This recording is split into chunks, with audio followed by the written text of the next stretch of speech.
Taxation. Taxation में तीन word पहले समझो। एक होता है वर्ड टैक्स, एक वर्ड होता है ड्यूटी और एक वर्ड होता है सेस। तीनों का अपना अपना क्या है, अलग वैल्यू है। टैक्स क्या होता है? It is generally an amount to be paid to the government. किसको पेड करना है? गवर्नमेंट को, विदाउट एनी रिटर्न। किसी भी टाइप का रिटर्न मिलने वाला नहीं है। किससे? है ना, ये एक टाइप का चार्ज है जो कि गवर्नमेंट किससे लेता है? अपने नागरिकों से लेता है, जिसमें किसी भी टाइप का कोई प्रोपोर्शनेट रिटर्न नहीं मिलता है। And government can utilise it for any purpose. और जो पैसा मिला है किसको? गवर्नमेंट को। किस नाम से? टैक्स के नाम से। उसको गवर्नमेंट अपने मुताबिक जिस पर्पस के लिए चाहे उस पर्पस के लिए क्या कर सकती है? यूज कर सकती है। उसके लिए कोई रोक टोक तुम नहीं कर सकते हो। मतलब टैक्स का पैसा तुम दे दिए, तुमको कुछ मिलने वाला है नहीं, है ना।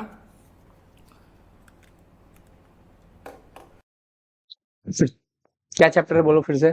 टॉपिक क्या है? टैक्सेशन का। टैक्सेशन को अगर देखा जाए तो तीन पार्ट से टैक्स लिया जाता है। पहला क्या है? टैक्स, ड्यूटी और सेस। टैक्स क्या होता है? It is a compulsory payment to the government. क्या है ये? कंपल्सरी पेमेंट है जो कि तुमको करना है। किसको?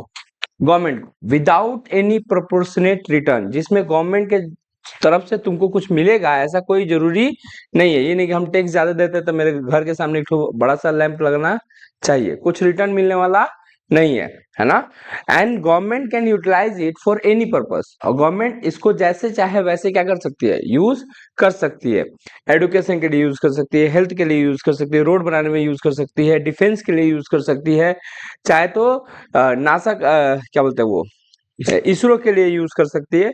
गवर्नमेंट का जैसे मन करेगा वैसे उस पैसा को क्या कर सकती है? यूटिलाइज कर सकती है। हम और तुम उसको बताने वाले नहीं है कि इसको कैसे यूज करना है। तो टैक्स क्या है?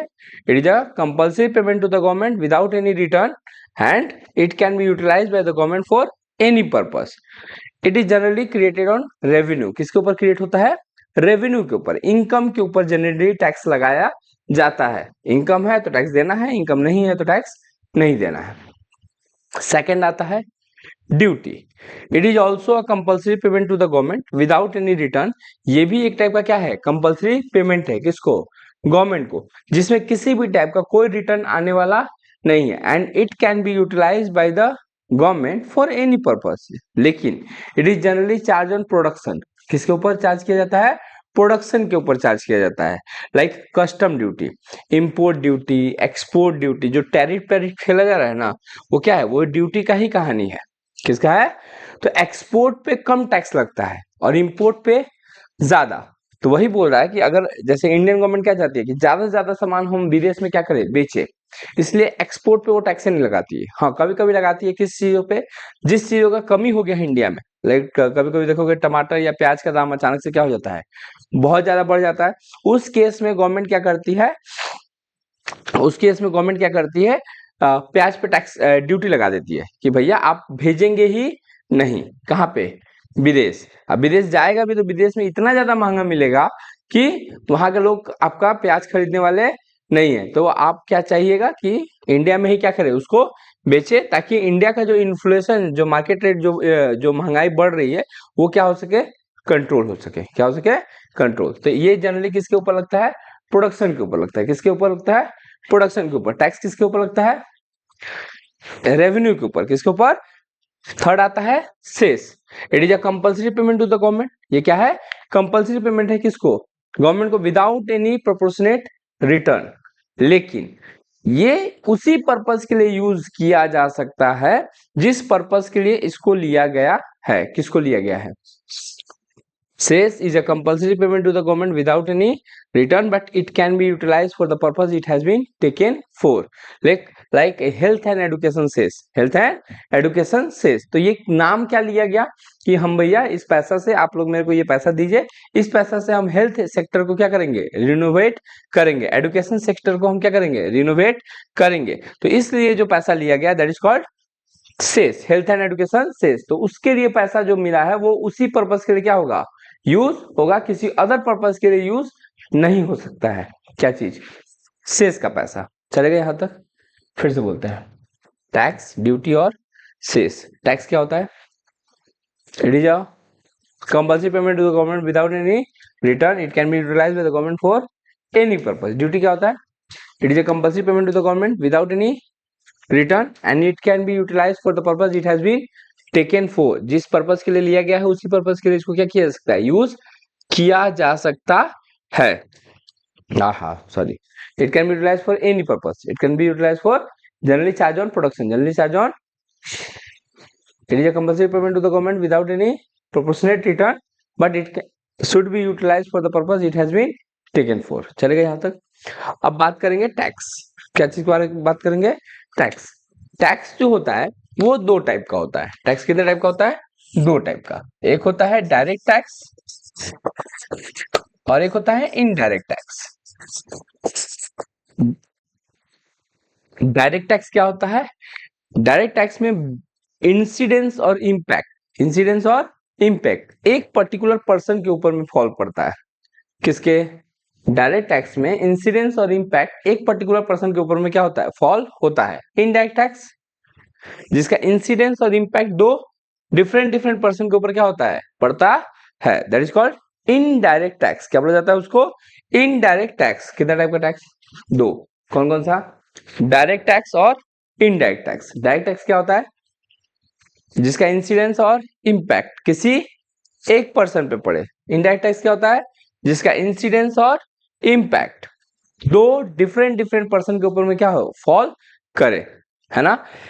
डायरेक्ट टैक्स जो होता है वो प्रोग्रेसिव इन नेचर होता है। प्रोग्रेसिव इन नेचर मतलब जो ज्यादा कमाएगा वो ज्यादा डायरेक्ट टैक्स देगा, जो कम कमाएगा वो कम टैक्स देगा, है ना। जबकि इनडायरेक्ट टैक्स जो होता है वो रिग्रेसिव इन नेचर होता है। रिग्रेसिव मतलब यह जैसे इसका जो गरीब है उस पर टैक्स का प्रभाव ज्यादा पड़ता है, जो अमीर है उस पर टैक्स का प्रभाव कम पड़ता है। लाइक एक टेलीविजन खरीदने गए, टीवी खरीदने गए, तो तुम 10,000 का टीवी खरीदे, है ना। लेट्स सपोज कि उसमें 2,000 का टैक्स है और 8,000 का टीवी है।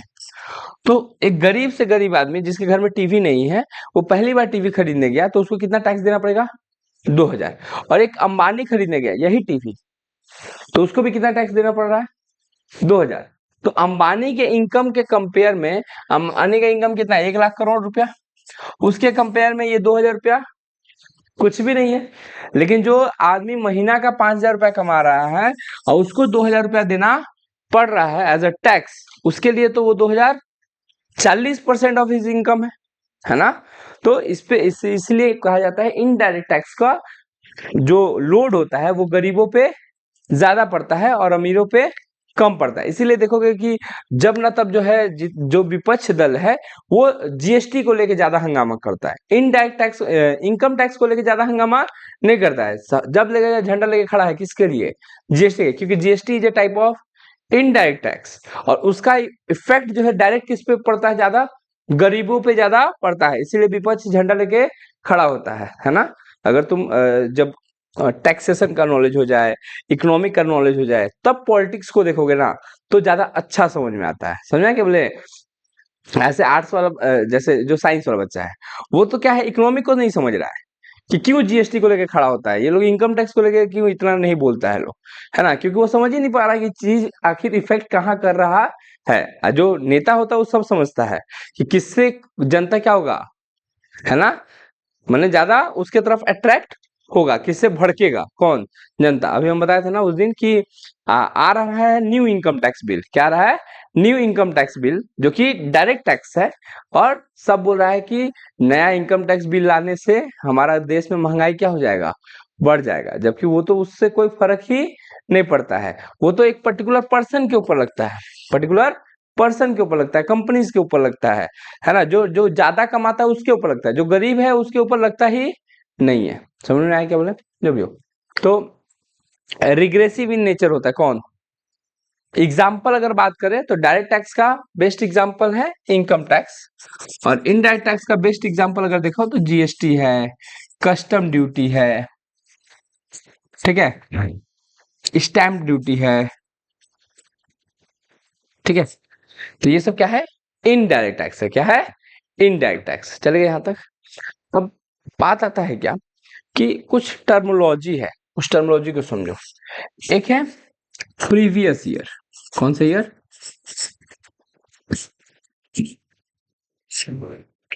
एक होता है असेसमेंट ईयर, है ना। एक वर्ड आता है financial year. Generally financial year start from 1 अप्रैल और ending on 31 March. Financial year start होता है कब? 1 अप्रैल और एंड होता है कब? नेक्स्ट ईयर के 31 मार्च को। तो इसको कैसे डिफाइन किया जाता है? It is a period of 12 month, it is a period of 12 month starting on 1 April. कब स्टार्ट होता है? 1 अप्रैल को, और ending on 31 March of next year, 31 March of next year, in which the all income generated are recorded in the books of account. जो भी income generate हुआ है या जो भी खर्चा हुआ है वो बुक्स ऑफ अकाउंट में एक्रूअल बेसिस पे क्या किया जाता है? रिकॉर्ड किया जाता है। फिर आता है असेसमेंट ईयर और प्रीवियस ईयर।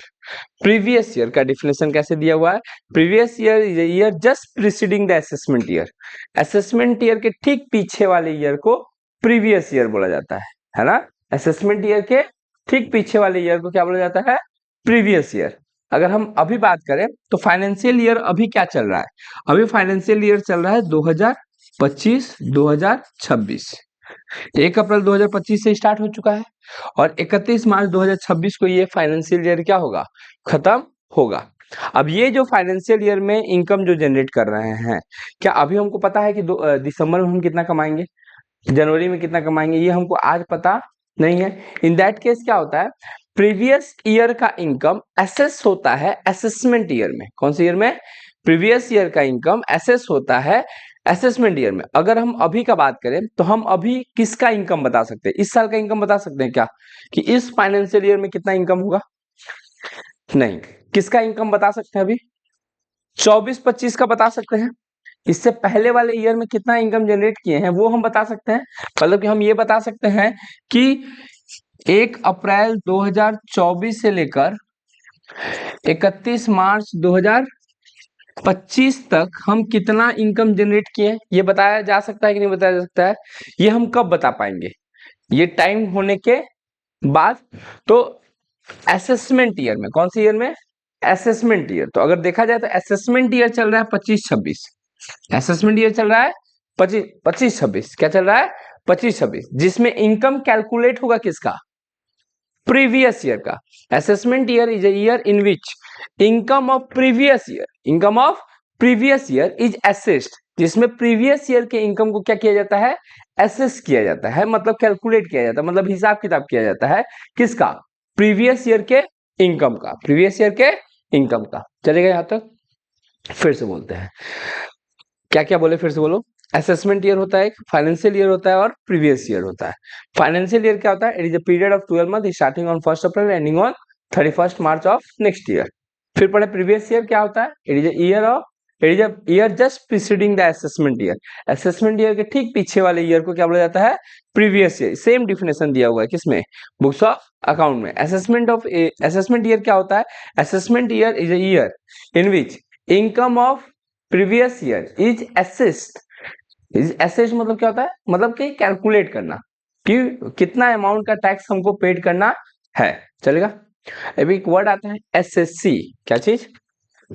एसएससी नहीं, है ना, एसएससी, है ना। क्या बोलते हैं इसको? एसएससी। एसएससी क्या होता है? Any person who is liable to pay tax. कोई भी पर्सन जो कि लाइबल है क्या पेड करने के लिए? टैक्स पेड करने के लिए, दे आर कॉल्ड एसएससी। क्या बोला जाता है उसको? एसएससी बोला जाता है। एसएससी किसको बोला जाता है? Any person who is liable to pay any tax amount is called SSC. Any person who is a legal representative of any other person, है ना। लाइक एक माइनर है, बच्चा है, तो खुद जाके इनकम टैक्स भर नहीं सकता, तो कौन जाएगा उसके बदले में? उसके पेरेंट्स जाएंगे। तो parents is a legal representative of SSC, है ना। तो उस केस में भी वो क्या बन जाएगा? एसएससी बन जाएगा। एनी पर्सन अगेंस्ट हुम any procedure is going on under income tax act. कोई भी आदमी जिसके ऊपर किसी भी टाइप का इनकम टैक्स का कार्यवाही चल रहा है कहाँ पे, इनकम टैक्स एक्ट के अंदर में, है ना, वो उसको भी क्या माना जाएगा, एसएससी माना जाएगा। क्या बोला जाएगा, या फिर एनी पर्सन, या फिर any person which is liable to pay any sum of money in the name of fine, interest, penalty, किसी भी टाइप का कोई पैसा देना है किसको, किसी भी पर्सन को, किसको, इनकम टैक्स डिपार्टमेंट को, तो वो भी क्या माना जाएगा, एसएससी माना जाएगा। क्या माना जाएगा, एसएससी माना जाएगा। फिर से बोल रहे हैं, any person who is liable to pay tax, कोई भी पर्सन जो कि लाइबल है क्या, पेड करने के लिए, टैक्स पेड करने के लिए। दूसरा, any person who is a legal representative of any other person. तीसरा क्या बोले, एनी पर्सन अगेंस्ट हुम any procedure going on under income tax act, किसी के भी पर्सन के ऊपर में किसी भी टाइप का कोई कार्रवाई चल रहा है वो लाइबल है। या फिर any person who is liable to pay any sum of money, any sum of money like interest, penalty, fine, कुछ भी पेड करना होगा वो सब क्या माने जाएंगे, एससीसी माने जाएंगे। तुम बार बार सुना होगा, हम बार बार एक वर्ड यूज कर रहे हैं, any person, any person, any person. अब यहाँ पे पर्सन का डिफिनेशन इनकम टैक्स एक्ट में अलग है। Person includes an individual, person includes an individual, एक अकेला इंसान पर्सन है ना, जैसे हम, तुम, नासिर, जो भी है सब अकेले अकेले आदमी जो भी है सब इंडिविजुअल है, सब क्या है, इंडिविजुअल के अंदर में आएंगे। किसके अंदर में आएंगे, इंडिविजुअल। ये अपना इनकम टैक्स खुद भरेंगे, अपना इनकम का ब्यौरा गवर्नमेंट को खुद देंगे, है ना। एचयूएफ, एचयूएफ का फुल फॉर्म होता है Hindu undivided family, Hindu undivided family, उसको एक पर्सन माना गया है। लाइक हम है, मेरी वाइफ है, मेरा बच्चा है, हम क्या किए, एक एचयूएफ बनाए, K K Singh and family, K K Singh and family, उस नाम का पैन कार्ड बन जाएगा। क्या बन जाएगा, क्योंकि हम लोग डिवाइडेड नहीं है। या फिर मेरे पापा है ना, पापा है, मम्मी है, हम है, मेरी वाइफ है, बाबू है, तो 5 आदमी का क्या बन जाएगा, एचयूएफ। क्या बन जाएगा, हिंदू अनडिवाइडेड फैमिली का एक पैन कार्ड बन जाएगा, जिसमें कर्ता धर्ता कौन है, पापा है, कौन है, तो उसमें एक हेड होता है, उसमें क्या होता है, हेड होता है, दे आर कॉल्ड कर्ता। क्या बोला जाता है, होता है ना कि ज्यादा कर्ता धर्ता मत बना। तो यहाँ पे वो आया कहाँ से कर्ता, सोचो कितना पढ़ा लिखा इंसान है लोग, हिंदू कि वो हिंदू अनडिवाइडेड फैमिली का जो मेन हेड होता है, जो मेन हेड होता है, उसको क्या बोला जाता है, कर्ता बोला जाता है। क्या बोला जाता है, the head of the family member. तो head of the family member जो है वो लाइबल है टैक्स पेड करने के लिए, वो लाइबल है। हम लोग को टैक्स के बारे में, जैसे एक फैमिली बिजनेस होता है ना, सास बहू और साजिश देखा होगा तुम लोग, हमेशा जो है एक ही ऑफिसों में तीनों बाप बेटा मतारी सब जा रहा है एक ही ऑफिसों में काम करने के लिए, तो वो जो है वो क्या है, Hindu undivided family, joint family का एक बिजनेस है, जिसमें एक ऑफिस रखा है लोग, और उसमें जाके खाली क्या करता है, जाता है लोग, बतियाता है लोग, चलाता है लोग, है ना, काम कुछ नहीं करता है लोग, और उसी में एक्सीडेंट होते रहता है, पहाड़ से गिरते रहता है, फिर मरता है, फिर जिंदा होके आ जाता है कि वो उसको क्या बोलते हैं, Hindu undivided family. A local authority, a local authority like रिश्ता म्युनिसिपलिटी कॉर्पोरेशन, ये है लोकल अथॉरिटी। ये डिफरेंट हम लोगों से डिफरेंट टाइप्स ऑफ टैक्स लेता है, पानी का टैक्स, रोड का tax, home tax, house tax, different source of income है इसका, है ना। तो ये जो सोर्स ऑफ इनकम है किसका, रिश्ता म्युनिसिपलिटी का, रिश्ता म्युनिसिपलिटी का, वो अपना टैक्सेशन खुद भरेगा।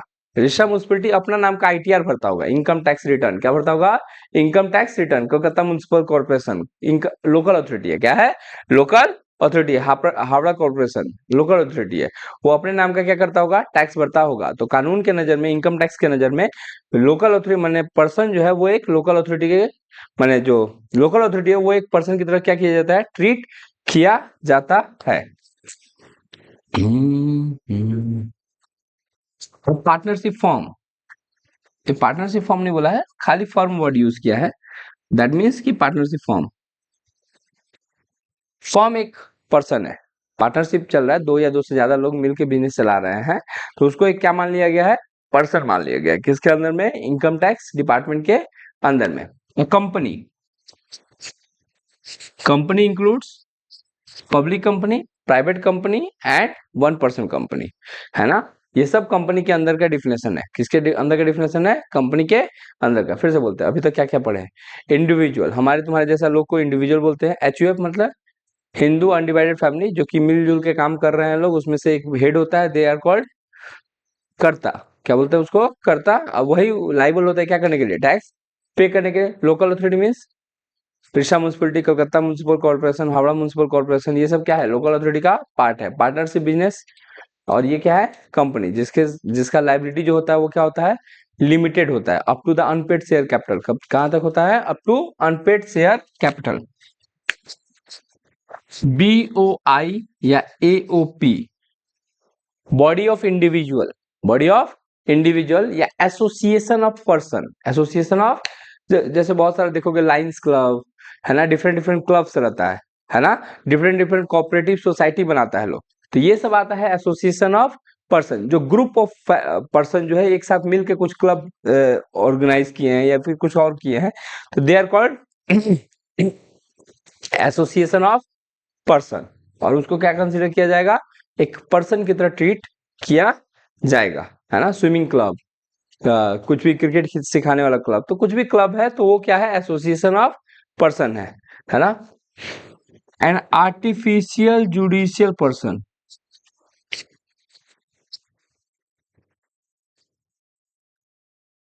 आर्टिफिशियल जुडिशियल पर्सन, ये एक यूनिक है। ऐसा कोई जो कि इनकम जनरेट कर रहा है ना, वो कानून के नजर में एक आर्टिफिशियल जुडिशियल पर्सन है। Like Vaishno Devi, like Vaishno Devi temple. Vaishno Devi temple क्या कर रहा है? तुम जा रहे हो वैष्णो देवी के नाम पे, चढ़ावा चढ़ा दिए 100 रुपया, गवर्नमेंट बोलता है 30 रुपये मेरा है, 70 रुपया देवी का है। देवी का कितना है? 70, 30 रुपया टैक्स के रूप में हम ले लेंगे। तो तुमको अगर 100 नंबर चाहिए, तुम्हारा आ जाता है, तुम तो 100 रुपया जाके चढ़ाया था, और तुमको आया 70 नंबर। क्यों आया 70 नंबर? क्योंकि 30 रुपया तो कौन ले लिया? गवर्नमेंट ले लिया। कौन ले लिया? तो भगवान को तुम पैसा ठीक ही दे रहा है, लेकिन वो क्या हो जा रहा है? टैक्स कट जा रहा है। क्या कट जा रहा है? मांग कुछ और रहा है, दे कुछ और रहा है, क्योंकि पहुंच उनके पास कुछ और रहा है। किसकी वजह से? तो जब भी तुमको अगर मानो 100 में 100 चाहिए, तो तुमको 150 रुपया चढ़ाना पड़ेगा, ताकि 45 रुपया टैक्स कट जाए, उसके बाद भी पैसा बचे, तो वो क्या करे? गवर्नमेंट ले ले। तो जो जैसे सिद्धि विनायक या फिर कहीं भी सिद्धि कहीं भी कुछ भी पैसा डालते हो, ये सब भगवान जो है, वो भगवान को आर्टिफिशियल जुडिशियल पर्सन मान लिया गया। क्या मान लिया गया है? Artificial judicial person. और गवर्नमेंट उसको भी छोड़ा नहीं है, उससे भी क्या लेता है? टैक्स कलेक्ट करता है। क्या कलेक्ट करता है? उसके जितना भी इनकम होता है उस पे टैक्स कलेक्ट करता है। कौन? गवर्नमेंट। तो these all are called person, है ना, जो कि लाइबल है क्या पेड करने के लिए? टैक्स पेड करने के लिए, या फाइन देने के लिए, या इंटरेस्ट पेड करने के लिए, या फिर किसी भी टाइप का उनके ऊपर कोई केस कार्रवाई चल रहा हो, है ना। They are called person. किसके अंदर से निकला है? SSC के अंदर से। किसके अंदर से निकला है? SSC के अंदर से। अभी तक हम लोग क्या क्या डिफिनेशन पढ़े? खाली डिफिनेशन ही पढ़ रहे हैं। पहला क्या था? Tax is a compulsory payment to the government without any proportionate return and it can be utilised by the government for any purpose. फिर पढ़े हम लोग ड्यूटी, इट इज अ, अच्छा, generally it is charge on revenue, है ना।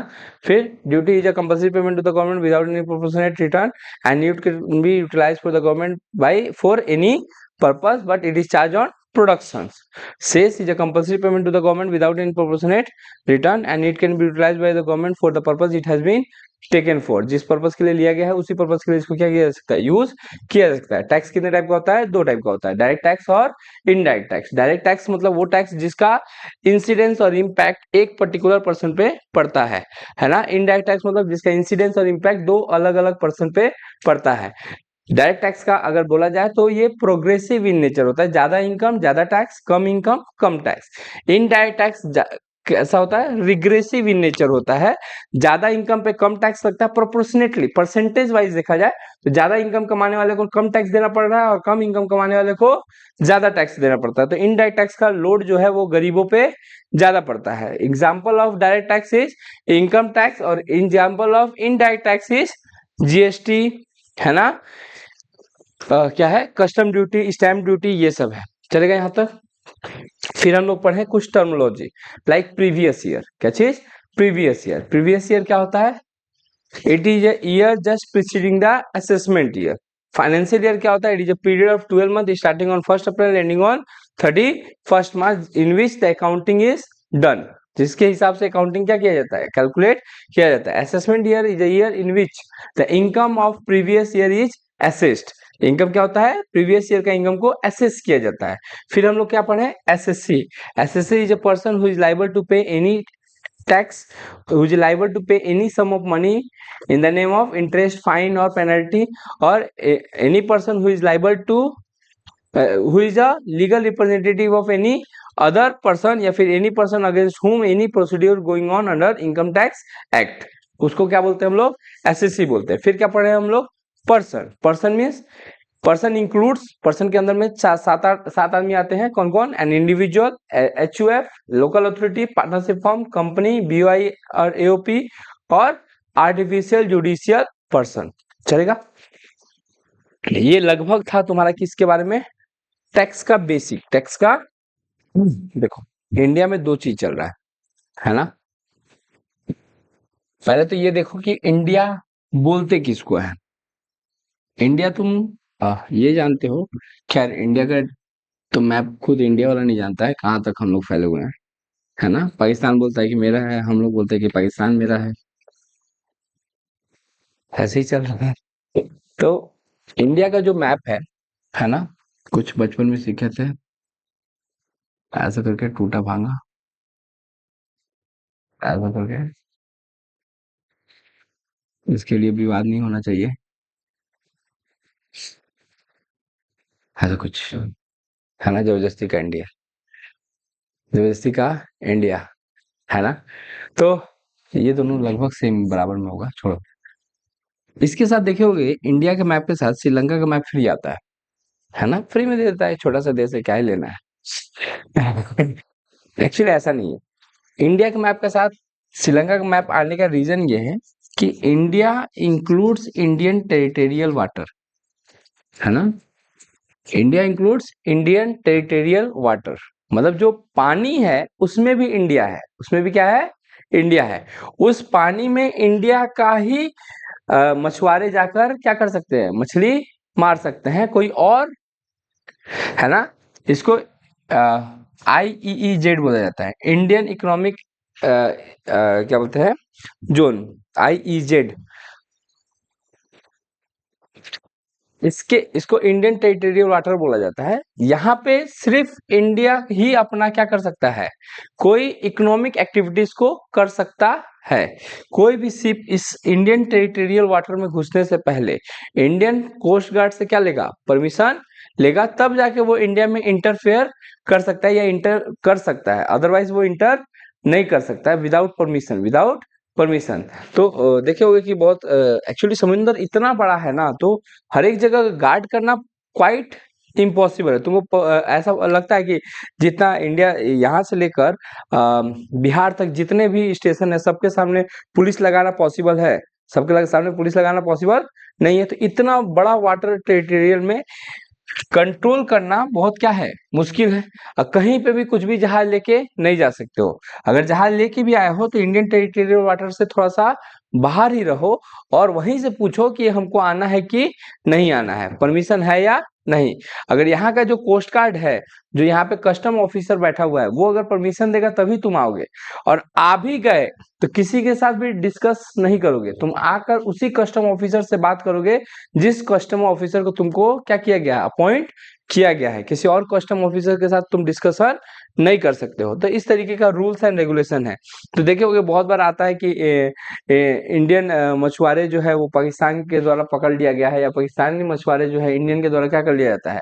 पकड़ लिया गया है। वो देखा है चाइना चेन्नई एक्सप्रेस, देखा है मूवी? चेन्नई एक्सप्रेस में जब वो डरते डरते छुपते छुपते जाता है तो पुलिस पकड़ लेता है ना? तो बोला कि वो जो कुछ ये क्या बोलते हैं, जैसे हम लोग पाकिस्तान वाला लोग आतंकवादी भेजते रहता है ना कहाँ पे? इंडिया में। वैसे इंडियन इस साइड वाले लोग, चेन्नई वाले लोग परेशान करते हैं किसको? श्रीलंका वाले को। किसको? श्रीलंका वाले के। इन लोग के बीच में बहुत लड़ाई होते रहता है। किसके बीच में? चेन्नई और श्रीलंका वाला का, है ना? देखने में दोनों काला काला है ना? ये बोलता है कि चेन्नई के लोग तमिल यहाँ पे जाके घुसपैठी करने लगते हैं। कहाँ पे? श्रीलंका में। कहाँ पे? श्रीलंका में। तो वही जो चेन्नई एक्सप्रेस में देखेगा, पकड़ लेता है कौन? पुलिस। तो शाहरुख खान को पकड़ लेता है, तो बोलता है कि ये भी मेरा ही आदमी है। तो बोला कि हाँ, तू मेरा औरत है। तो मेरा देखा है कि नहीं देखा मूवी? है ना? तो उसमें क्या होता है कि वो लोग को क्यों पकड़ता है? वो लोग ये सोचता है कि इधर से वो लोग यहाँ पे क्या कर रहा है, इंटरफेयर करना चाह रहा है। तो कोई भी इंडियन टेरिटोरियल वाटर में इसमें भी डिवीजन है कि भैया ये समुद्री पानी मेरा, ये समुद्री पानी आपका, क्योंकि इसी में तो बीच में तो श्रीलंका आ जा रहा है ना, छोटा मोटा देश। तो एक बार क्या हुआ था, लड़ाई हो रहा था ना, तो चाइना यहाँ पे नहीं, अमेरिका यहाँ पे पोर्ट बनाना शुरू कर दिया था। कहाँ पे? अमेरिका क्या करता है ना, जगह जगह पे अपना हवाई अड्डा बना के रखता है ना, ताकि अगर कल के दिन इंडिया पे हमला करना हो तो डायरेक्ट वो एरोप्लेन लाके यहाँ पे लैंड करेगा, यहाँ से पेट्रोल भरेगा, पेट्रोल भर के फिर आराम से घूम घूम के मारेगा किसको, है ना? तो इस तरीके से वो रणनीति तुमको अभी कुछ दिन पहले एक मैप देखे थे कि तुमको दिखने में लग रहा है कि अमेरिका उधर है, बट अमेरिका उधर नहीं है। वो जगह जगह पे अपना क्या बना के रखा है, हवाई अड्डा, है ना? अभी तुम सुना होगा कि ईरान पे हमला हुआ था, फिर ईरान जो है वो अमेरिकन इस पे माने एयर बेस पे जो है हमला कर दिया था, है ना? तो एयर बेस कहाँ का? वो भी कहाँ का एयर बेस? इराक का एयर बेस। कहाँ का? तो इराक में भी अमेरिका अपना एयर बेस बना के रखा है कि वहां से लैंड कराएंगे, वहां से पेट्रोल भरेंगे, फिर उड़ के फिर मारेंगे, है ना? तो ऑब्वियसली वो पावरफुल है, वो पावरफुल है। उसके कंपेयर में हम लोग, अगर हम लोग सोचे कि आंख दिखा देंगे तो ऐसा पॉसिबल, हाँ, चाइना दिखा सकता है, क्योंकि चाइना इतना ना डेवलप्ड कंट्री हो चुका है, इतना ना उसके पास प्रोडक्ट है कि वो क्या कर रहा है आराम से, ठीक है भाई तुम मेरे बिना रह ही नहीं सकता है ना? तुम विदाउट यूजिंग चाइनीज प्रोडक्ट, है ना, अमेरिका सर्वाइव ही नहीं कर सकता है। तो तुम 50% लगाएगा, हम 200% लगाएंगे तुम्हारे ऊपर, है ना? तुम 200% लगाएगा, हम 400% लगाएंगे। देख लेते हैं कौन जीतता है। और तुम्हारी कंपनियां जो है वो तुमको क्या करने लगेगी, तुम्हारे देश के अंदर ही क्या हो जाएगा। अब अगर चाइना बैन कर दिया जाए तो इंडियन कंपनी जो है अपना मनमानी करने लगेगा, वो उल जुलूल जो मन करेगा वो दाम क्या करने लगेगा, चार्ज करने लगेगा। कंपटीशन का मार्केट नहीं रहने से यही होता है। और चाइना के पास या फिर इंडिया के पास ये पावर है ना, यहाँ पे सस्ता लेबर मिल जाता है ना, कॉस्ट इफेक्टिव लेबर मिल जाएगा। अमेरिका में क्या होता है, कोई भी मिनिमम वेजेस जो है वो 50,000 से कम में काम नहीं करेगा।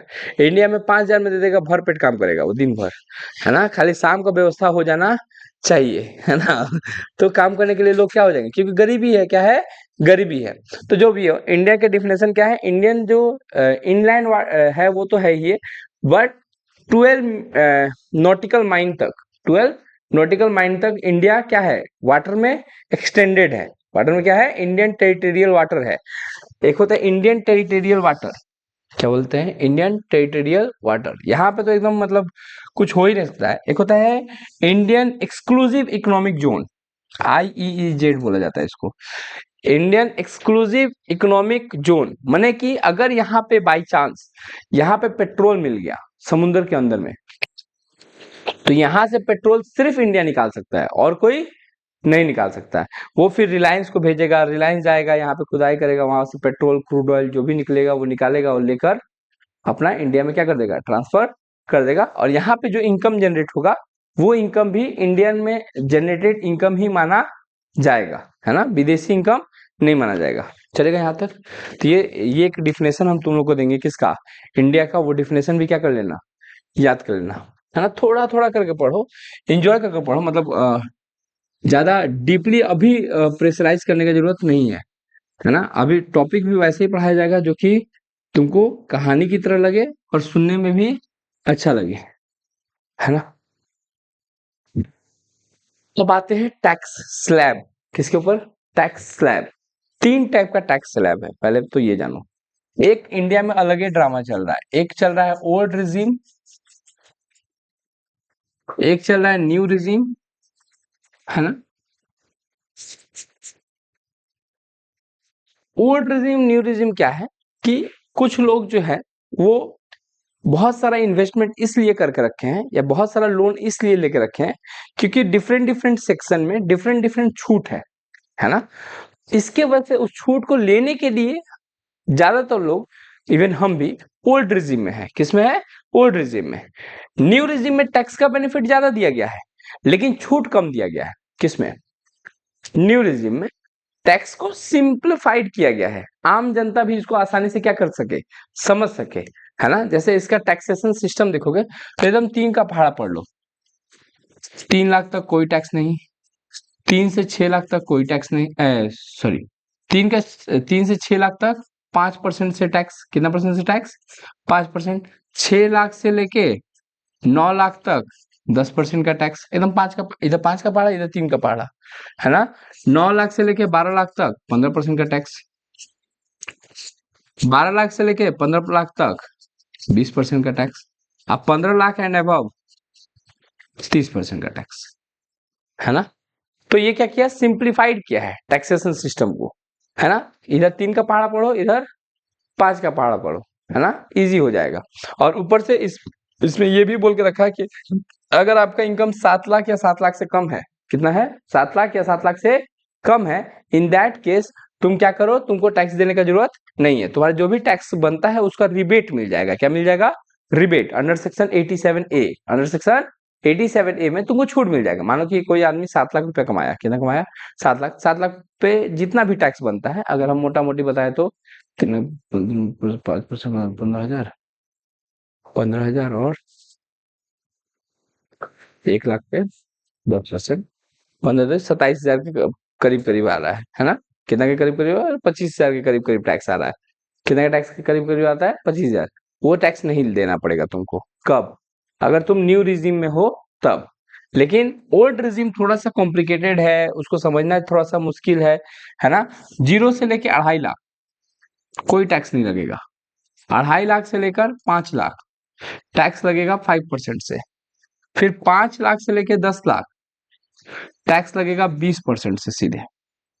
तुम सोच रहे एक ही बार छलांग मारा कितना परसेंट का, मजाल है जो कोई दिखा देगा इनकम, इसके बीच में कोई इनकम नहीं दिखाता है ना। इसके बीच का जो इनकम होता है वो सीधे क्या करता है, कम ला देता है, 4,90,000 पे ला के रख देता है, 4,80,000 पे दिखा देता है। और 10 lakh and above, 10 lakh and above 30%, है ना। टैक्स रेट कम है लेकिन रेट इतना ज्यादा है कि कोई दिखाना चाहता ही नहीं है। अभी कुछ दिन पहले एक रील था कि सीए को फोन किया, कौन, नॉर्मल एक बिजनेसमैन है, वो सीए को फोन किया, पूछा, सीए पूछा कि कितना इनकम दिखाना है। जनरली मार्केट में ऐसे ही होता है कि आप पहले इनकम डिसाइड कर लो, उसके हिसाब से अकाउंटिंग बन जाएगा, अकाउंट्स बन जाएगा, उस हिसाब से अपलोड कर दिया जाएगा। आप बताइए खाली इनकम कितना दिखाना है, तो बोला कि दिखा दीजिए, 12 लाख दिखा दीजिए। तो 12 लाख पे, तो बोला कि ठीक है, तो 12 लाख पे आपका टैक्स बनेगा करीब करीब 1,72,500 रुपया। कितना रुपया, 1,72,500 रुपया। तो बोला कि अरे नहीं, वो तो छूट है ना, अभी तो निर्मला सीतारमण बोली थी कि 12 लाख तक इनकम पे टैक्स छूट रहेगा, पर वो तो नेक्स्ट ईयर से लागू होगा। बोला कि नहीं, तब तब तो इनकम मेरा 4.5 लाख दिखा दो, कितना दिखा दो, 4.5 लाख दिखा दो, ताकि इनकम कितना टैक्स नहीं लगे, टैक्स नहीं लगे। तो इनकम डिसाइड होता है टैक्स रेट के हिसाब से, किसके हिसाब से, ज्यादातर जितने भी स्मॉल बिजनेसमैन हैं वो इनकम, वो टैक्स के हिसाब से अपने इनकम को क्या करते हैं, इनका 12 लाख दिखाने से क्या फायदा था, 12 लाख दिखाने से ये फायदा था कि बैंक को लगेगा कि हम बहुत ज्यादा इनकम कमा रहे हैं, बहुत ज्यादा इनकम कमा रहे हैं, तो बैंक आसानी से मेरे को क्या कर देगा, लोन दे देगा। लेकिन कम इनकम दिखाने पे टैक्स कम लगता है ना, कम इनकम दिखाएंगे तो वेट नहीं बढ़ता है, वैल्यू नहीं बढ़ता है, किसमें, मार्केट में। तो ऐसे समझ में आता है कि अभी ऐसे ही जॉब कर रहा था कि अचानक से इंडिया का सोर्स ऑफ इनकम बहुत बढ़ने वाला है। अचानक से एक साल में देखिएगा 4.5 लाख कमाने वाले लोगों का इनकम 11,50,000 पे चल जाएगा। कितना पे चल जाएगा, 11,50,000, क्योंकि टैक्स का छूट है कहाँ तक, 12 लाख तक। तो सब अपना इनकम झूठ मूठ का कितना दिखाएगा, 11,50,000। और इसका फायदा भी है, फायदा ये है कि सपोज करो कि अगर हम क्या कराने जा रहे हैं, कौन सा, हाँ, टर्म इंश्योरेंस कराने जा रहे हैं, क्या कराने जा रहे हैं, टर्म इंश्योरेंस। तो जितना मेरा आईटीआर है, जितना का इनकम टैक्स रिटर्न फाइल है, उस इनकम टैक्स रिटर्न का 20 टाइम्स हम अपना टर्म इंश्योरेंस करा सकते हैं, 20 टाइम्स। तो अगर सोचो हम अगर 5 लाख का इनकम दिखा रहे हैं, कितना का इनकम दिखा रहा है, 5 लाख का इनकम दिखा रहा है, तो उस केस में हम मैक्सिमम कितना का टर्म इंश्योरेंस ले सकते हैं, 1 करोड़ का। 20 टाइम्स 5 लाख इंटू 20 करें तो 1 करोड़ का हम टर्म इंश्योरेंस ले सकते हैं। लेकिन अगर वही हम अगर 10 लाख का आईटीआर भर रहे हैं, कितना का आईटीआर भर रहे हैं, तो इस केस में हम 2 करोड़ तक का क्या ले सकते हैं, टर्म इंश्योरेंस ले सकते हैं। एक रिक्शा वाला इंश्योरेंस कराने जाएगा तो क्या इंश्योरेंस कंपनी उसका 2 लाख करोड़ का इंश्योरेंस कर देगी क्या? नहीं, है ना। हम जाएंगे तो वो मेरा एसेस करेगा कि मेरा इनकम, सोर्स ऑफ इनकम कितना है, मैं कितना कमाता हूं, मेरा वैल्यू क्या है। पर्सन का वैल्यू, अंबानी का क्या 1 करोड़ का ही वैल्यू होगा? नहीं, है ना। उसका अरबों में वैल्यू होगा, उसका टर्म इंश्योरेंस अरबों में हुआ होगा कि उसके कुछ हो जाने से, है ना, पूरे रिलायंस में उसका क्या होगा, इफेक्ट पड़ेगा। तो इस हिसाब से डिसाइड किया जाता है कि एक पर्सन का वैल्यू कितना है, उसके बेसिस पे उसका क्या किया जाता है, इंश्योरेंस होता है। जैसे तैसा एरा गैरा नथु करेगा, इंश्योरेंस कुछ भी नहीं हो जाएगा।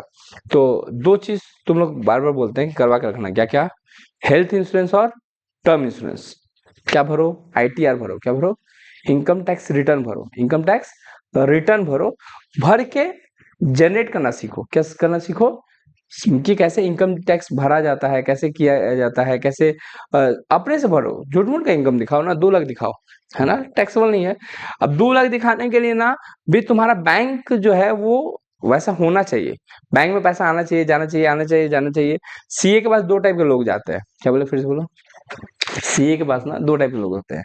एक वो जिसका बैंक में ट्रांजेक्शन हुआ 1 लाख का, कितना का, अब वो इनकम दिखाना चाहता है 12 लाख, कितना इनकम दिखाना चाहता है। तो अब कैसे करेगा, तुम्हारा बैंक ट्रांजेक्शन ही बता रहा है कि तुम 1 लाख कमाए हो, तुम सारा ट्रांजेक्शन क्यों 11 लाख का ट्रांजेक्शन क्यों, तुम किस में, कैश में, पॉसिबल ही नहीं है। क्योंकि पॉसिबल रूल ये है कि अगर 10,000 से ज्यादा ट्रांजेक्शन कर रहे हो, 10,000 का कोई भी ट्रांजेक्शन कर रहे हो, मोर देन 10,000, है ना, तो यू हैव टू पे इन, यू हैव टू पे थ्रू चेक्स या फिर बैंक, है ना। चेक या बैंक के जरिए ही पेमेंट कर सकते हो, कैश में पेमेंट कर ही नहीं सकते हो। कितना से ज्यादा, 10,000 से ज्यादा कैश में पेमेंट होता ही मैंने अलाउ नहीं है, किसके जरिए, इनकम टैक्स एक्ट में, इनकम टैक्स एक्ट में कितना से ज्यादा अलाउ नहीं है, 10,000 से ज्यादा तुम कैश पेमेंट कर ही नहीं सकते हो। अच्छा, दूसरा आदमी कौन जाता है, जिसका इनकम है 20 लाख, अब वो दिखाना चाहता है 5 लाख, कितना दिखाना चाहता है, उसका बैंक स्टेटमेंट बोल रहा है कि वो 20 लाख का ट्रांजेक्शन किया है, पैसा आया है, पैसा गया है, पैसा आया है, पैसा गया है। बोला कि नहीं, वो हम नहीं जानते हैं, कैसे भी इसका इनकम घटा के लाओ, कितना पे, 5 लाख पे। तो 2 टाइप, तो ऊपर से आता है कि 20 लाख को 5 लाख करना है या फिर 1 लाख को 5 लाख ले जाना है ना, तो पॉसिबल ही नहीं है। तो क्वाइट, तो वही काम करता है कौन, झेली का काम कौन, इनकम टैक्स, है ना। और फिर केस ला देगा। इनकम टैक्स डिपार्टमेंट जानता है क्या, नहीं, गवर्नमेंट तुमको छूट दे दिया, अपने आओ, अपने से इनकम बताओ, हम जिस दिन पकड़ लेंगे उस दिन, है ना, हिसाब किताब हम कर लेंगे। लेकिन तुम तब तक क्या करो, अपने से हिसाब।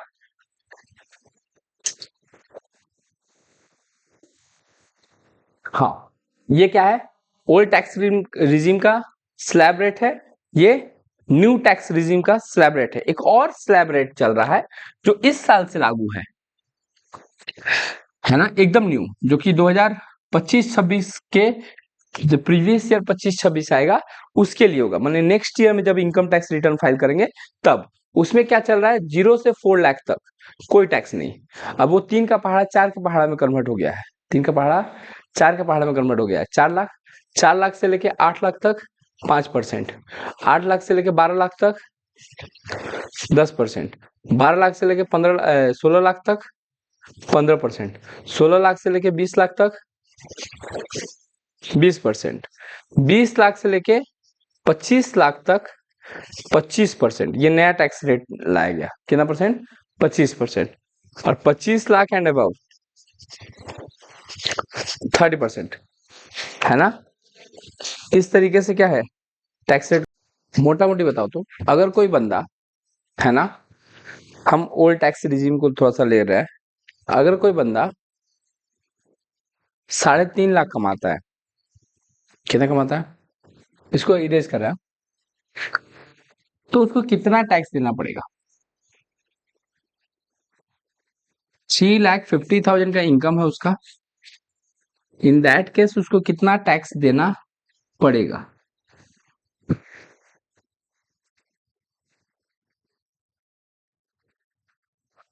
कितना परसेंट के स्लैब में वो गिर रहा है, 5%। तो 3 लाख इनकम वाले को रूल ये होगा कि 0 से लेके 2.5 लाख तक बेचारा को इसको भी टैक्स नहीं देना है। 2.5 लाख से जो अबव है उस पे टैक्स देना है। तो कितना इनकम कमाया, मानो 3 लाख, कितना कमाया, तो ये 2.5 लाख से कितना ज्यादा है, 3 लाख माइनस 2.5 लाख,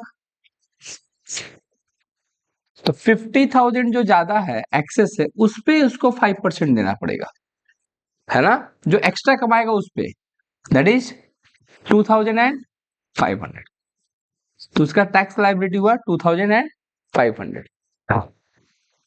बंदा अगर 4 लाख कमाया तो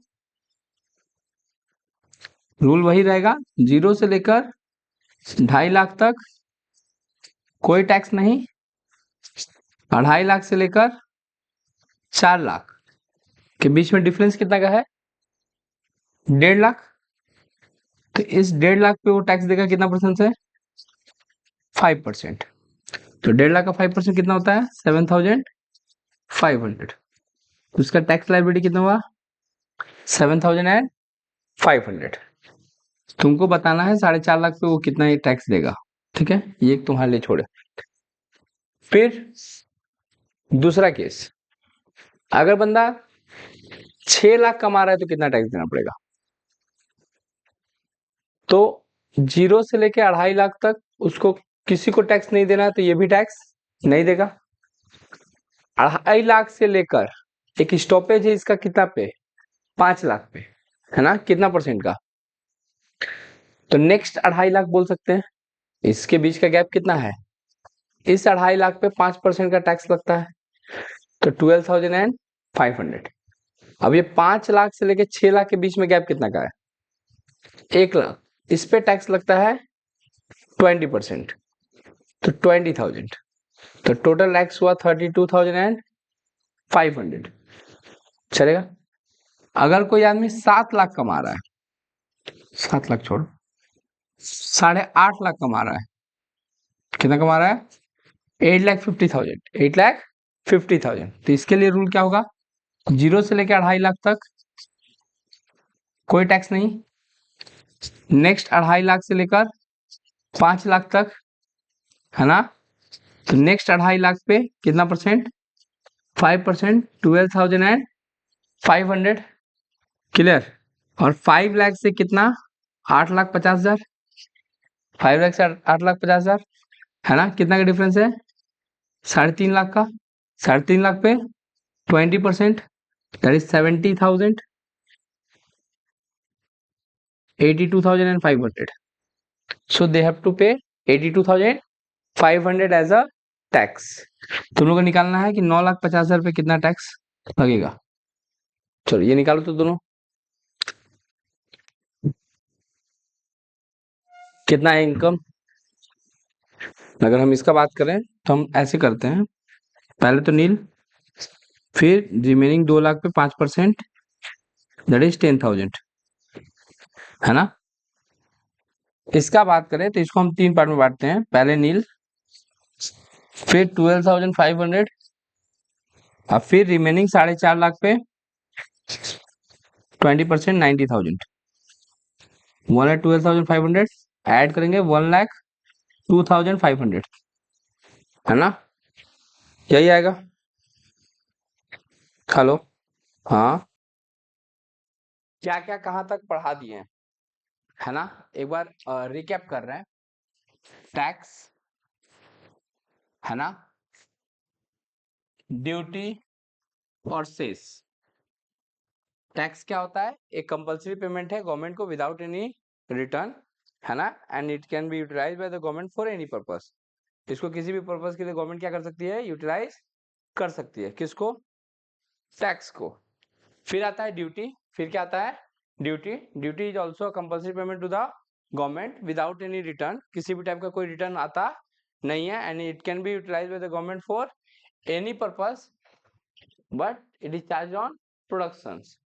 Sales is a compulsory payment to the government without any proportionate return, and it should be utilized for the purpose it has been taken for. इसको जिस पर्पस के लिए लिया गया है उसी पर्पस के लिए इस्तेमाल किया जाएगा। फिर हम लोगों ने पढ़ा कि टैक्स कितने टाइप का होता है, टैक्स दो टाइप का होता है, एक होता है डायरेक्ट टैक्स और एक होता है इनडायरेक्ट टैक्स। डायरेक्ट टैक्स क्या होता है? जिसका इंसिडेंस और इम्पैक्ट एक पर्सन पे पड़े, माने जिसका खर्चा है वही जाके गवर्नमेंट को सबमिट करेगा, है ना।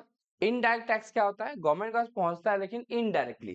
जैसे मानो इनकम टैक्स मेरा हुआ, हमने 5 लाख कमाया, हमने 5 लाख कमाया, तो हम जाके सीधे गवर्नमेंट को बोलेंगे कि ये लीजिए 5 लाख पे जो टैक्स बनता है ये आप रख लीजिए, है ना। इनडायरेक्ट टैक्स में क्या होता है? हम बीइंग अ कंज्यूमर, कौन है हम? कंज्यूमर, हम रिटेलर से सामान खरीदें, किससे सामान खरीदें? तो हम 5 रुपए के बिस्किट खरीदे ना, तो उस 5 रुपए के बिस्किट पे टैक्स जो इंक्लूसिव ऑफ ऑल टैक्सेस है वो टैक्स दे दिए। अब ये रिटेलर का रिस्पॉन्सिबिलिटी है को मैन्युफैक्चरर कर दे, मैन्युफैक्चरर का रिस्पॉन्सिबिलिटी है को किसके पास पहुंचाए? गवर्नमेंट के पास पहुंचाए। तो ये क्या डायरेक्टली दे रहा है? कंज्यूमर हम है, कंज्यूमर हम है, बियर हम किए हैं, लेकिन गवर्नमेंट तक पहुंचाने वाला कोई और है, कोई और है। तो डायरेक्टली नहीं मिलके इसको कैसे मिल रहा है? इनडायरेक्टली। कुछ एग्जांपल पढ़ाए थे डायरेक्ट टैक्स का, इनकम टैक्स, है ना, wealth tax and profit tax. These are the example of type of indirect tax. Indirect tax का सबसे बड़ा एग्जांपल है जीएसटी, सबसे बड़ा एग्जांपल है GST, goods and services tax, और स्टैम्प ड्यूटी, कस्टम ड्यूटी। तो ये जो है वो इनडायरेक्ट नेचर के हैं। किस नेचर के हैं? इनडायरेक्ट नेचर के। फिर हम लोग कुछ पढ़े थे, फिर हम लोग पढ़े थे फाइनेंशियल ईयर क्या होता है, ऐसा कुछ था ना। फाइनेंशियल ईयर, असेसमेंट ईयर पढ़े थे, और प्रीवियस ईयर।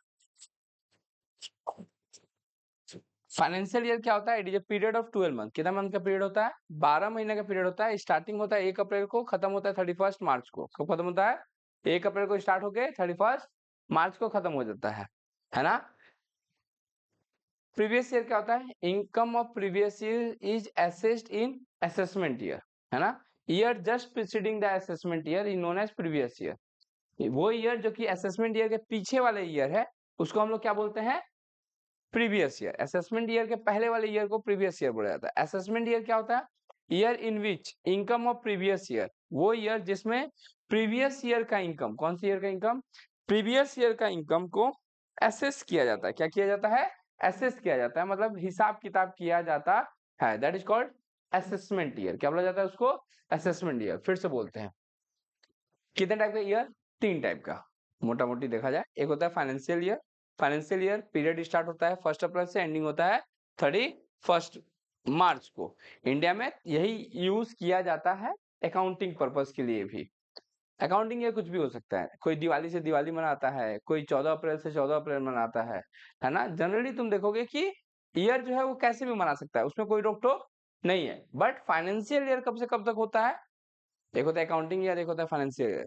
तो इंडिया में फाइनेंशियल ईयर कब से स्टार्ट होता है? 1 अप्रैल को, एंड कब तक होता है? 31 मार्च को, है ना। तो सारी कंपनियां जो है फाइनेंशियल ईयर को फॉलो करती है, ताकि 2 बार अकाउंटिंग करने का जरूरत ना पड़े। कोई कोई दिवाली से दिवाली में नया खाता करता है, सुने होंगे ना, नया खाता है दिवाली में या फिर धनतेरस में वगैरह वगैरह। तो डिपेंड करता है person to person. But financial year start होता है 1 अप्रैल को और एंडिंग होता है 31 मार्च को। Previous year, year just preceding the assessment year, previous year. Assessment year, year in which the income of previous year is assessed, है ना। फिर हम लोग पढ़े थे एसएससी, है ना। एसएससी क्या होता है? Any person having any is liable to pay any amount of money to income tax department, to income tax department is known as SSC. या फिर कोई भी पर्सन जिसके ऊपर किसी भी टाइप का प्रोसीड्योर चल रहा है अंडर इनकम टैक्स एक्ट, किसके अंदर में? इनकम टैक्स एक्ट के अंदर में, तो वो भी क्या माना जाएगा? एसएससी। या फिर कोई भी पर्सन जो कि लीगल रिप्रेजेंटेटिव है किसी अदर पर्सन का, है ना, that should be also be consider to be a SSC. उसको और क्या बोला जाएगा? एसएससी बोला जाएगा। फिर क्या पढ़े हम लोग, बोलो। बताते हैं। या फिर कोई पर्सन है, क्या है? कोई ऐसा पर्सन है जिसके ऊपर किसी भी टाइप का पेनल्टी, फाइन या इंटरेस्ट लागू किया गया है, वो भी एक टाइप का क्या है? एसएससी। तुम देखे होगे एसएससी जब जब बोल रहे हैं तब हम बार बार एक वर्ड यूज कर रहे हैं, पर्सन। क्या वर्ड यूज कर रहे हैं? पर्सन। अब person, there are 7 types of person as per income tax act. कितने टाइप के पर्सन होते हैं? 7 टाइप के पर्सन होते हैं as per income tax act. क्या क्या पर्सन होता है, कैसे कैसे पर्सन होता है?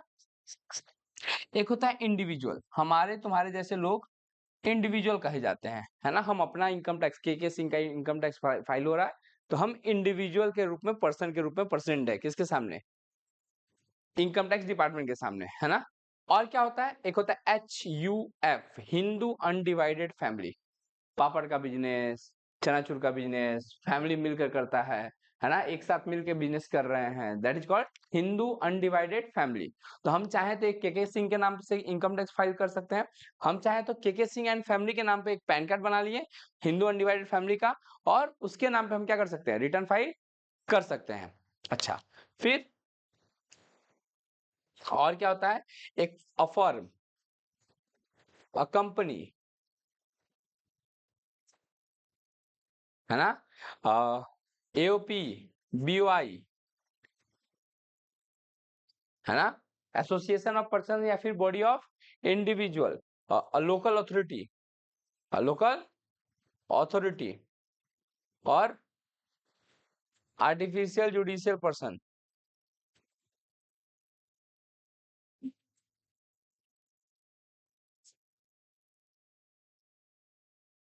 तो Calcutta university is a type of artificial judicial person, West Bengal board is a type artificial judicial person है। ये लोग कौन है?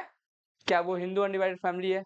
नहीं, ऐसा फैमिली है जो कि बच्चों का कैरियर बर्बाद करने में लगा हुआ है ना। इंडिविजुअल तो है नहीं, फर्म है नहीं, कंपनी चला नहीं रहा है, BOI association of person body of individual है नहीं, लोकल अथॉरिटी तो है नहीं, तो है क्या वो?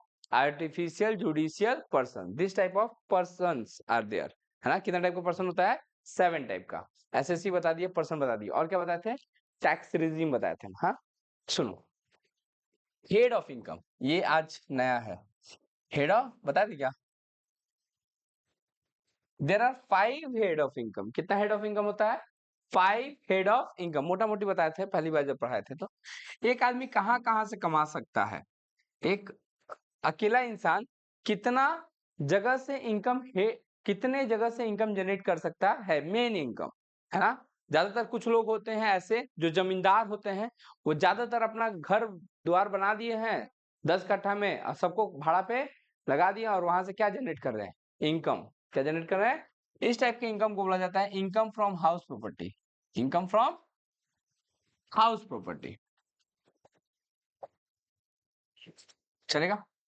दूसरा, दूसरा टाइप के ऐसे लोग होते हैं जो कि क्या होते हैं बताइए? हाँ, ऐसे लोग होते हैं जो किसी के अंडर में जॉब करते हैं, एम्प्लॉय के रूप में काम करते हैं, सैलरी पाते हैं, है ना। They are called income from salary. जैसे इस रूम को अगर हम रेंट पे दिए हैं और मेरे को जो पैसा मिल रहा है, that is called income from house property. क्या बोला जाएगा? Income from. हम ऋषा असेंबली ऑफ लेडीज वर्क्स में जा रहे हैं स्कूल में पढ़ाने, या फिर SMS में जा रहे हैं पढ़ाने, वहां से जो इनकम जनरेट हो रहा है, वहां पे 1.5 घंटा के लिए हम एज अ नौकर हैं वहां पे, है ना। वो जिस क्लास को बोलेंगे, जिस क्लास को नहीं, मैंने 11-12 है, तो उसमें से जिस क्लास को बोलेंगे उस क्लास को हमको क्या करना पड़ेगा? बोले कि नहीं नहीं, आज दोनों पीरियड 11 में ही ले लीजिए। नहीं नहीं, आपसे तो बात हुआ 11-12 लेने का, तो नहीं लेंगे। नहीं, मेरे क्राइटेरिया में है ना, तो क्राइटेरिया को हमको फुलफिल करना पड़ेगा। तो income from salary, income from salary. फिर हाउस प्रॉपर्टी हो गया। PGBP, जैसे तुम लोग से जो इनकम आता है, profit and gain from business and profession, business and profession, चलेगा। ये PGBP बोला जाता है। क्या बोला जाता है? PG नहीं, क्या चीज? PGBP। फिर आता है इनकम फ्रॉम कैपिटल गेन। अब जैसे तुम लोग से जो इनकम रिसीव होता है, सैलरी रिसीव होता है, वो सैलरी है क्या? नहीं। तुम लोगों को हाउस प्रॉपर्टी दे रहा है? नहीं। तुम लोग जो हो रहा है वो मेरे बिजनेस इनकम से है। तुम लोग अगर ट्यूशन पढ़ाने जाता है तो तुम लोग को पैसा मिलता होगा कि नहीं होगा? तो क्या है तुम्हारा? बिजनेस एंड प्रोफेशन नहीं है, क्योंकि तुम 2 घंटा पढ़ाता है और हम 8 घंटा पढ़ाते हैं, है ना। तो जो अपने लाइफ का ज्यादा टाइम स्पेंड करता है, तभी माना जाएगा कि वो बिजनेस एंड प्रोफेशन है। हम 2 घंटा पढ़ा के उसको बिजनेस नहीं बोला जा सकता है। हम करेंगे तो बिजनेस है, तुम करोगे तो बिजनेस नहीं। हाँ, तुमको भी बिजनेस बनाना है तो सुबह 6 बजे से लेकर 10 बजे तक पढ़ाओ, और फिर शाम को 4 बजे से लेकर रात को 9 बजे तक पढ़ाओ। तब तुम्हारा भी किसमें कंसीडर होने लगेगा? बिजनेस में। किसमें कंसीडर होने लगेगा? बिजनेस में। टाइम ज्यादा देना पड़ेगा, है ना, अपना क्वालिटी ज्यादा देना पड़ेगा, मेन सोर्स ऑफ इनकम वही होना चाहिए। एक होता है कैपिटल गेन। हम क्या करते हैं, जो भी पैसा मिलता है उससे कभी गोल्ड खरीद लेते हैं, कभी शेयर खरीद लेते हैं, स्टॉक करके, या फिर लैंड खरीद लेते हैं, जमीन खरीद के होल्ड करते हैं। जब बढ़ जाता है मार्केट प्राइस, क्या हो जाता है, ज्यादा हो जाता है, तब उस गोल्ड को या शेयर को क्या कर देते हैं, बेच देते हैं। बेच के क्या जनरेट करते हैं? प्रॉफिट, है ना। तो वो प्रॉफिट आता है कैपिटल गेन के अंदर में। बड़ा बड़ा एसेट्स बेच के जो प्रॉफिट आ रहा है, बड़ा बड़ा एसेट्स बेच के जो प्रॉफिट आ रहा है, गुड्स बेच के प्रॉफिट आएगा तो पीजीबीपी, और एसेट बेच के प्रॉफिट आएगा तो कैपिटल गेन। समझ में क्या बोले? गुड्स बेच के प्रॉफिट आएगा तो पीजीबीपी, और एसेट बेच के प्रॉफिट आएगा तो कैपिटल गेन। और कोई हेड ऑफ इनकम बचा क्या? और साइड से कहां से कमा सकते हैं? Income from other sources, IFOS, अफसोस नहीं, क्या चीज? आईफोस। क्या होता है IFOS? Income from other sources. अभी भी बहुत सारे इनकम है जो कि छूट गया। जैसे लॉटरी खेलते हैं तो लॉटरी लग जाता है ना। क्या खेलते हैं? लॉटरी खेलते हैं तो लॉटरी लग जाता है। सट्टा लगाया घोड़ा पे, ये घोड़ा जीतेगा, वही घोड़ा जीत जाता है। तो ये जो इनकम, जो कैजुअल इनकम है, जो क्या है, कैजुअल इनकम है। कौन बने करोड़पति में फोन लगाया, मेरा ही फोन लग गया, मेरे को सिलेक्शन हो गया। तो दिस टाइप ऑफ इनकम जो कि कैजुअल इनकम है, या फिर बैंक्स में रखा हुआ पैसा पे इंटरेस्ट मिल रहा है, क्या हम उससे सैलरी कमा रहे हैं? नहीं। हाउस बड़ी हो मेरा? नहीं। पीजीबी भी है? नहीं। कैपिटल गेन है? नहीं। वो तो हर एक महीना महीना दे रहा है। तो इंटरेस्ट वगैरह जो है टाइप का क्या है, इनकम फ्रॉम अदर सोर्सेस है। तो कितना हेड ऑफ इनकम होता है? 5। There are many source of income. Source of income ज्यादा हो सकता है, बट हेड ऑफ इनकम 5 ही होता है। माने भैया, जैसे मानो कि हमको सैलरी कहाँ कहाँ से मिलता है। सैलरी अगर देखा जाए तो 2 स्कूल में पढ़ाते हैं, एक एसएमएस में पढ़ाते हैं और एक असेंबली में पढ़ाते हैं। तो असेंबली से भी मिल रहा है तो भी सैलरी है, और एसएमएस से भी मिल रहा है तो भी सैलरी है। तो दोनों का जो पैसा, साउथ मिलेनियर स्कूल है ना, वो सीबीएसई बोर्ड है, तो दोनों से जो पैसा मिल रहा है, दोनों ही क्या है, as under the head source 2 है, सोर्स 2 है, बट हेड ऑफ इनकम एक ही है। समझ में? इसको नोट डाउन करो। Tax is a compulsory payment to the government without any without any proportionate return, without any proportionate return, and it can be utilized by the government, and it can be utilized by the government for any purpose. It can be utilized by the government for any purpose. So देखो next,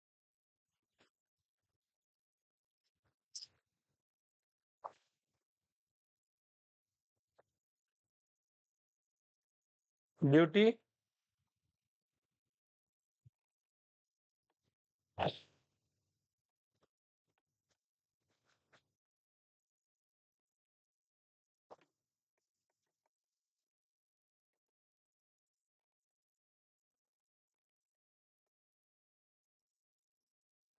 duty is a compulsory payment to the government. Duty is a compulsory payment to the government without any proportionate return,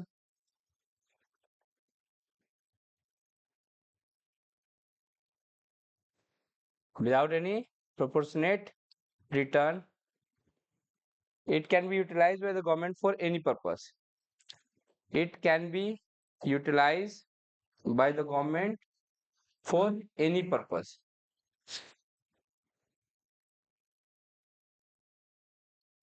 से लिखो,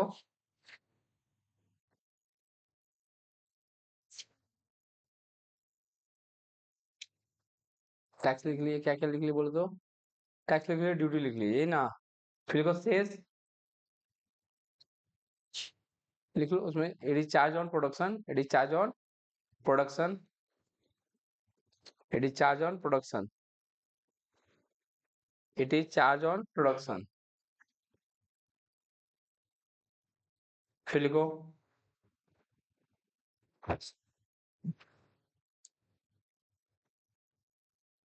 cess, it is compulsory payment to the government It is compulsory payment to the government without any proportionate return, without any proportionate return, but it can be utilized by the government, but it can be utilized by the government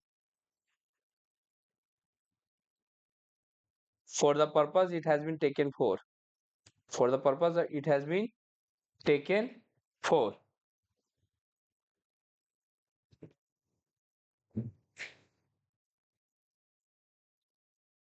assessment year, previous year, सबका definition तुमको हम क्या करेंगे, as a PDF send कर देंगे या लिखवा दे, जैसा बोलो। हाँ, लिखवा दे या फिर भेज दे, लिखवा दे, लिखो। S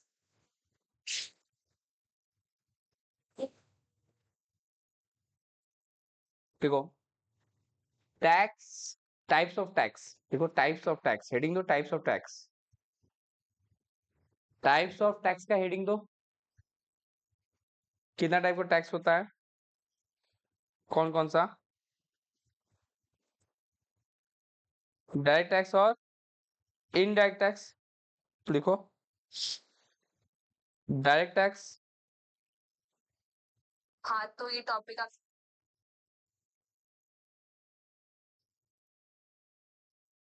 okay Neeraj, direct tax लिखो। Tax which is fall on the same person, hmm,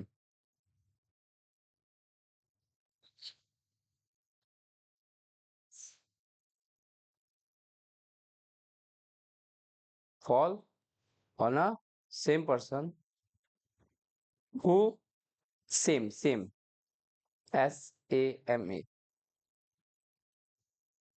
fall on a same person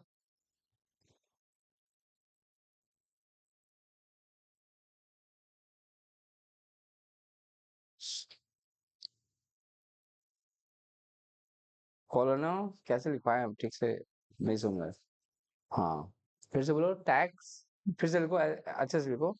tax of which, ऐसे लिखो, टैक्स ऑफ विच इंसिडेंस, ना ना विच के बाद लिखो इंसिडेंस, टैक्स शुरू से लिखो, काट दो पूरा, कैंसिल कर दो। टैक्स कॉमा देके इंसिडेंस और इम्पैक्ट, टैक्स कॉमा इंसिडेंस और impact fall on a same person, tax incidence और लिखो tax incidence and impact fall on tax, फिर से बोलो टैक्स इंसिडेंस और impact of which fall on a same person, of which fall on a same person is known as direct tax, known as, फिर लिखो indirect tax,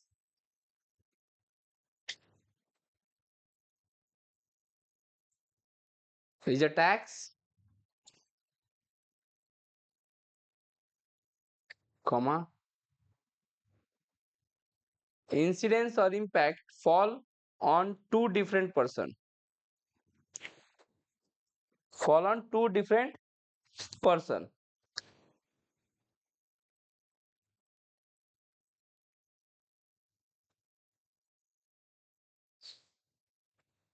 ठीक है।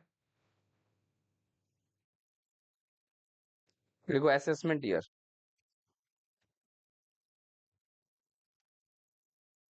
Assessment year section 2 subsection 9, assessment year section 2 subsection 9,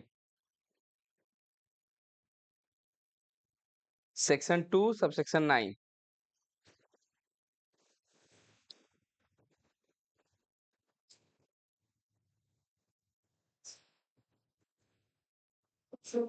देखो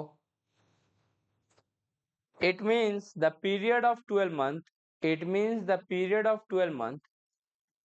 It means the period of 12 month of which period of 12 month of which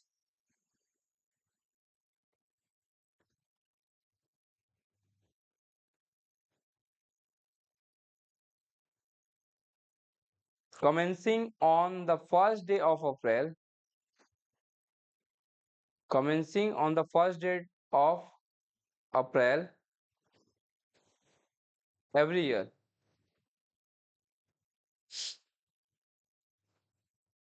Filgo, it is the year, it is the year just, it is the year just को bracket में रखो, bracket start करो, just after previous year, just after previous year, just को bracket में start करो। नहीं समझ में आया?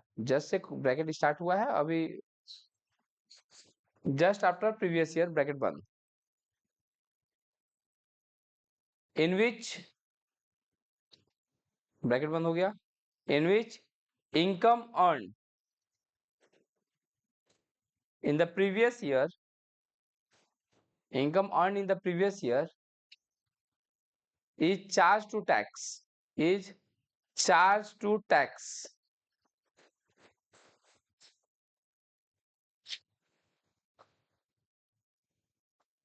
है ना?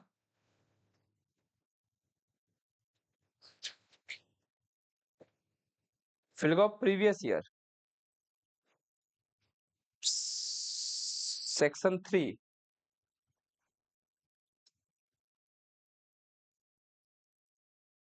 previous year means the financial year, means the financial year immediately preceding, immediately preceding the assessment year, immediately preceding the assessment year, preceding the assessment year,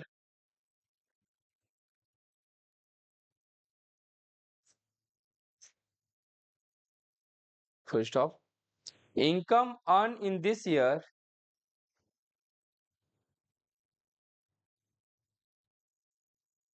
is assessed in next year, is assessed in next year, is assessed in next year. हो गया? फिर financial year, section 3 subsection 21, section 3 subsection 21, section 3 subsection 21 लिखो।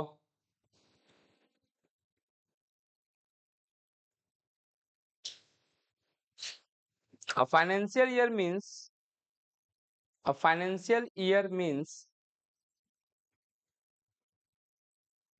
the year commencing on, the year commencing on the first day of April, commencing on the first day of April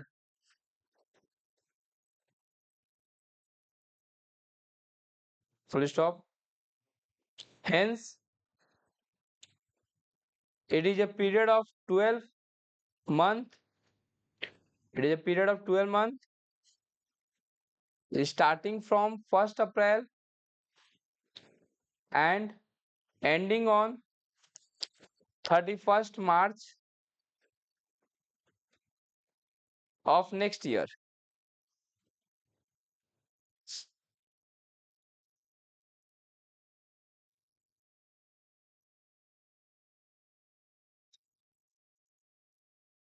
चलेगा?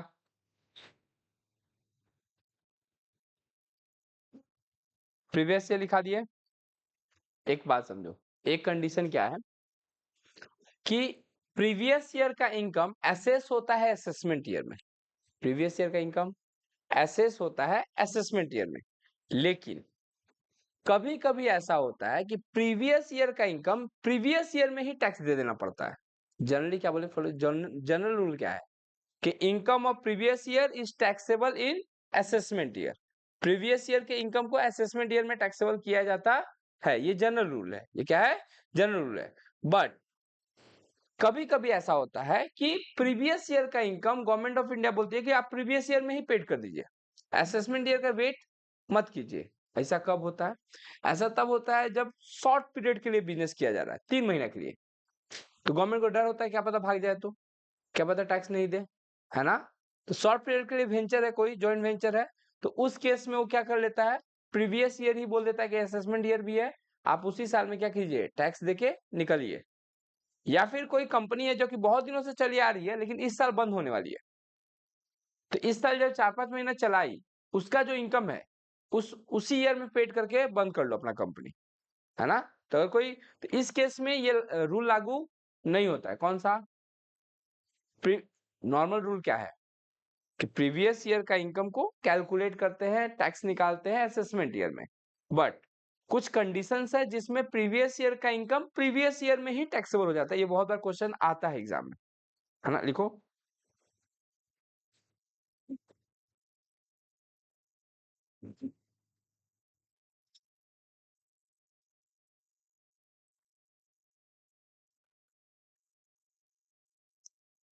Exemption cases, लिखो exemption cases when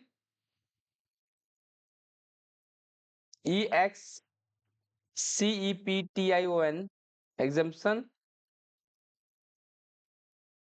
exceptional ना, exceptional cases या फिर, हाँ exceptional cases,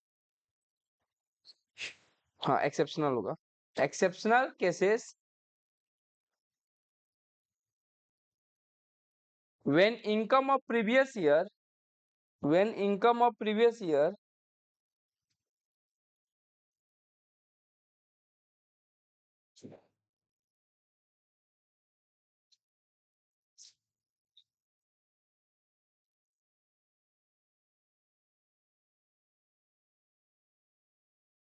income of previous year is tax, फिर से बोलते हैं, क्या बोले, बोलो। एक्सेप्शनल केसेस ऑफ इनकम, क्या लिखा है, income of previous year is tax in the assessment year, is tax in the assessment year. हो गया, अंडरलाइन कर लो इसको। देखो अंडर नॉर्मल सर्कमस्टांसेस, लिखो under normal circumstances, under normal circumstances, under normal circumstances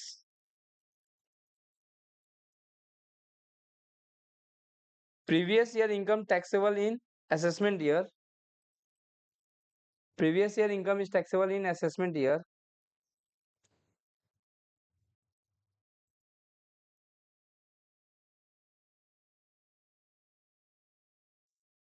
However in the following cases, however in the following cases,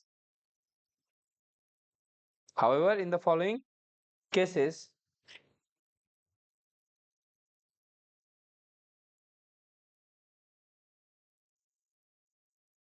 income of previous year is, income of previous year is tax,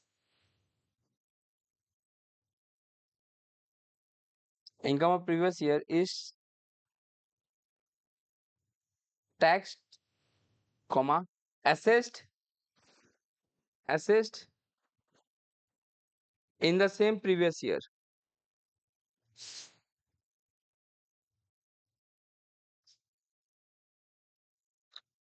assessed in the same previous year। लिखो,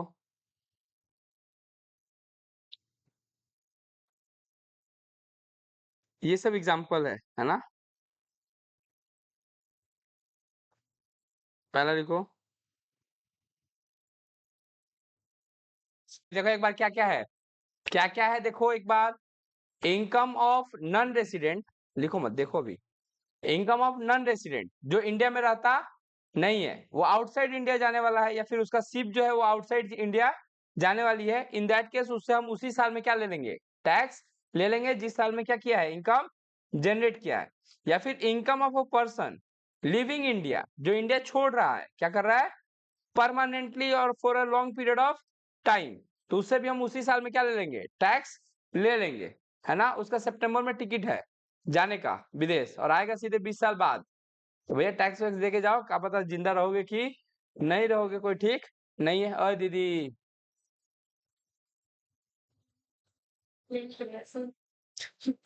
income of bodies form for a short duration, वही joint venture वगैरह बना हुआ है short period के लिए, तो उन लोग से उसी साल में क्या ले लिया जाता है, टैक्स।